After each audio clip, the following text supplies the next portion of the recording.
Tapos lumabas siya. So dito ko na siya napuruhan. Eh ako mapapansin nyo, pinipilit kong headshotin yung kalaban para kapag nagsabayan, malaki na yung advantage. So din, after naman nun, dito naman may dalawa dito nagbabarilan. Ayan.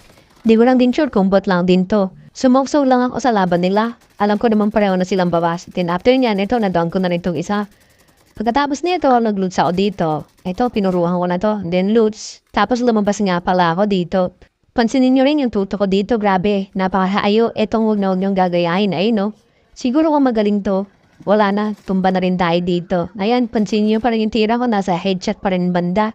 Yun ang sanayin ninyo. Dito naman naganap ang isang karumal-dumal na krimen. So ito may kalaban ako dito, hindi rin ako tumatama na maayos, then bawas na ako dyan. Mali ko, hindi ko tinapos yung kinetic at nilabanan ko na siya agad. Dapat pumasok muna ako sa may pinto din sa kaliwa ko. Then tinapos ko yung armor ko bago ako nakipagsabayan sa kanya. Slow mo natin dito, then ito siya, nag-slide siya. Dapat nagtago na lang muna